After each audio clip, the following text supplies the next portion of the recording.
kegiatan FGD ini, kita mengangkat tema pengembangan kebijakan Mahkamah Agung terkait mekanisme pemeriksaan hak uji material. Jadi kegiatan ini adalah dalam rangka untuk meminta masukan, saran dan juga diskusi berkaitan dengan problem-problem yang terjadi berkaitan dengan mekanisme pemeriksaan hak uji material di Mahkamah Agung.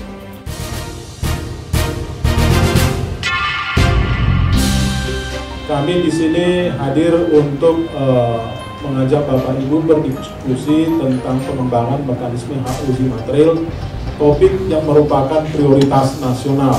Sebenarnya topik kita ada dua, satu lagi kajian hak uji material, tetapi di Kota Medan ini kita membawakan topik pengembangan mekanisme hak uji material. Kami selaku tim peneliti memilih salah satu Kota Medan sebagai tempat penelitian kami, karena di Kota Medan ini salah satu pengadilan yang ada pengadilan tinggi turunnya. Mengapa perlu judicial review? Ada beberapa alasan akademik. Pertama adalah justifikasi terhadap supremasi hukum. Ini secara teorinya, justifikasi itu. Kemudian yang kedua berikutnya adalah bagaimana demokrasi dimodifikasi, dikontrol oleh judicial review. Jadi pasal 1 ayat 2 Undang-Undang 45 itu adalah demokrasi yang dikontrol oleh hukum. Kalau teorinya Kelsen namanya ini demokrasi, ini nomokrasi. Nomo itu norma.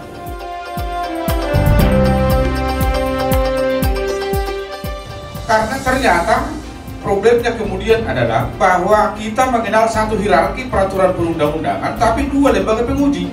Khusus undang-undang ke undang-undang dasar diuji oleh MK, tapi di bawah itu diuji oleh Mahkamah Agung. Itulah yang diatur di pasal 24A ayat 1 dan pasal 24C ayat 1 Undang-Undang Dasar. Disinilah sebenarnya letak awal terjadinya problem itu.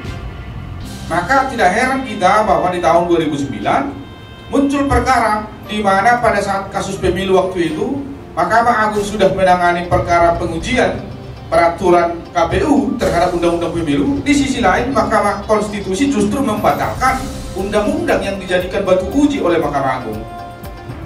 Manakah yang kemudian dipergunakan? Maka muncullah lagi persepsi mana yang lebih tinggi, MK atau MA. Padahal kita bicara tataran hukum tidak ada lebih tinggi, itu kedudukannya setara. Wewenangnya yang berbeda, sama-sama lembaga negara, sama-sama pemegang kekuasaan tertinggi. Tapi karena kebetulan norma yang diuji oleh Mahkamah Agung lebih rendah, norma hukumnya daripada yang diuji MK, seolah-olah MK menjadi lebih tinggi. Dan pada akhirnya prakteknya waktu itu KPU mengikuti putusannya MK.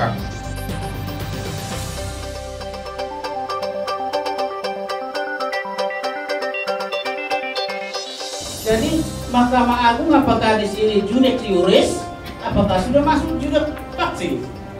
Kalau kita lihat di sini, kalau ini tidak bisa kita rumuskan secara pasti, maka akan berpengaruh kepada proses acara. Ya, perlunya kita melakukan pembuktian, mendengarkan ahli penuntut dan segala macam ini adalah bentuk-bentuk di dalam perkara sengketa. Walaupun kita lihat kalau kita bandingkan dengan MK sangat dibutuhkan juga, tetapi kita harus jangan sama sekali memikirkan sesuatu itu sama dengan gugatan.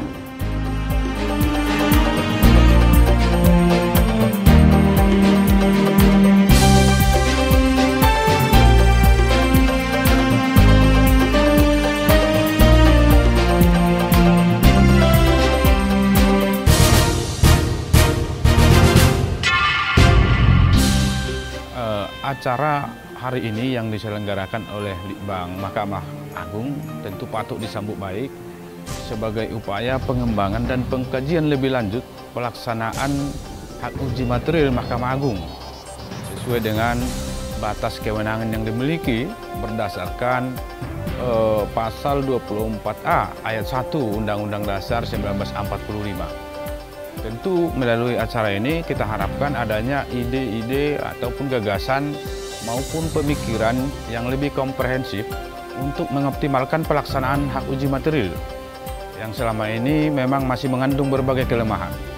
Oleh karena itu, ke depannya kita harapkan agar hak uji material ini dapat disempurnakan menjadi pengujian peraturan perundang-undangan, baik secara material maupun formilnya, dan kemudian juga membenahi hukum acara terkait dengan proses pengujian peraturan perundang-undangan di bawah undang-undang terhadap undang-undang. Ini sangat kita harapkan ke depannya agar Mahkamah Agung itu sebagai salah satu pelaksana kekuasaan kehakiman dapat berperan lebih maksimal dalam upaya penegakan hukum, khususnya dalam rangka terwujudnya pilar-pilar negara hukum itu sendiri, baik kepastiannya, kemanfaatannya maupun sisi keadilan dari setiap proses peradilan itu sendiri. Nah, ini harapan kami dari Medan, Sumatera Utara, dan kiranya dapat menjadi sumbangsi pemikiran untuk membenahi maupun memperbaiki kinerja Mahkamah Agung ke depannya.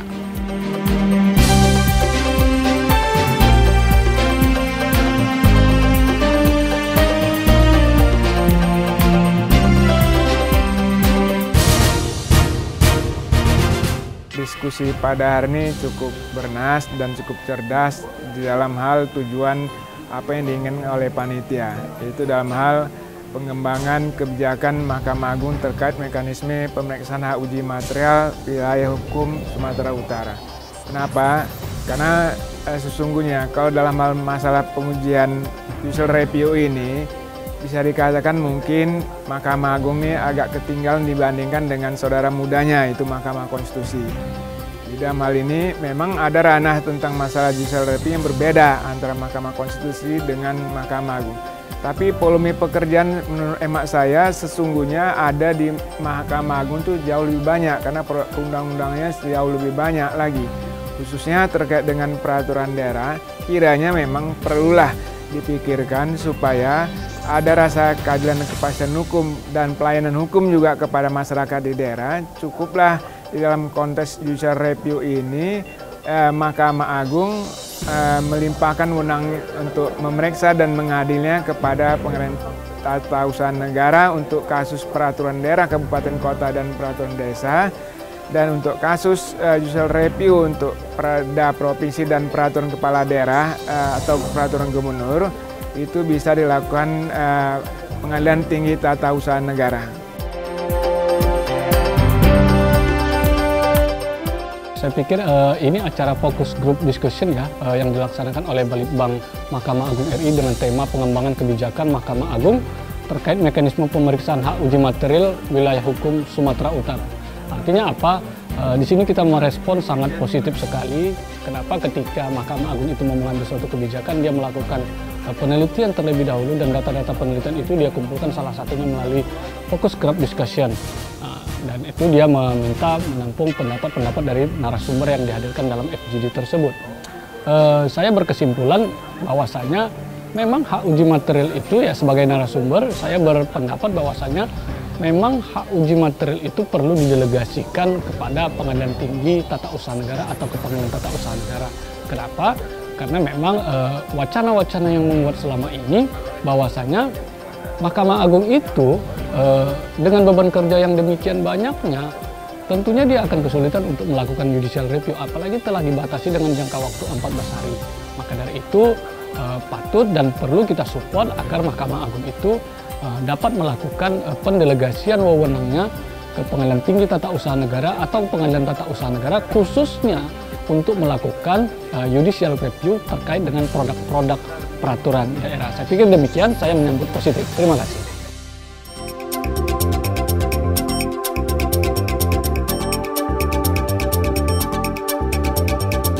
Terima kasih kepada Balitbang Mahkamah Agung Republik Indonesia yang memberikan kesempatan kepada kami sebagai peserta FGD dalam hal penelitian terhadap pengembangan kebijakan Mahkamah Agung Republik Indonesia dalam pemeriksaan hak uji material.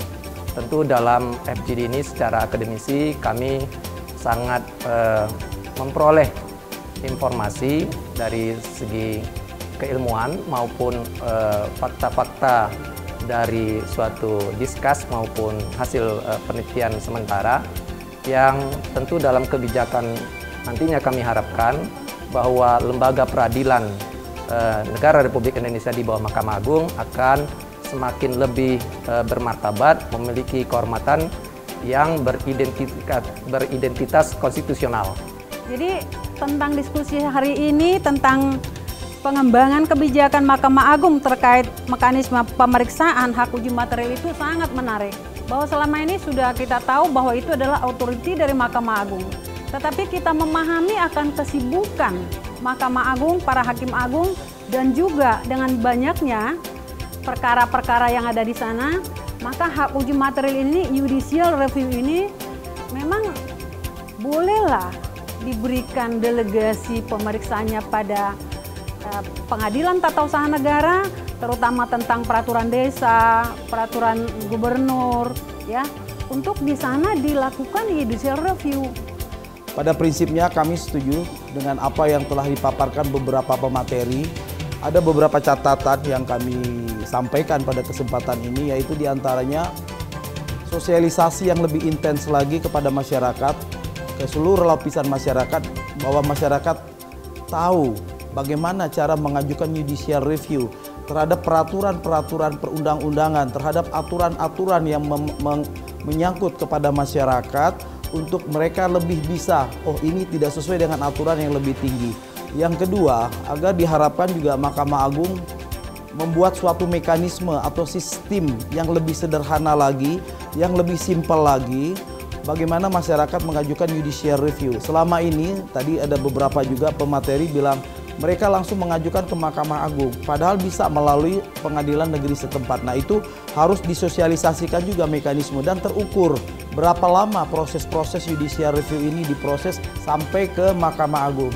Dari pengamatan saya selaku koordinator peneliti, para peserta sangat antusias. Demikian juga para narasumber yang ada tadi di sesi pertama maupun sesi kedua, semuanya memberikan materi yang sangat-sangat bermanfaat dalam topik penelitian kami. Ya, jadi untuk itu kami sangat mengapresiasi karena ada berbagai pendapat yang memiliki dinamika tersendiri ya dari para peserta maupun dari para narasumber. Jadi untuk itu kami ucapkan terima kasih kepada para narasumber, demikian juga kepada para peserta yang telah meluangkan waktunya untuk mengikuti FGD ini sehingga FGD dapat berlangsung dengan lancar. Demikian juga pendapat-pendapat mereka sangat berarti dan sangat-sangat penting dalam penyusunan nanti laporan penelitian kami.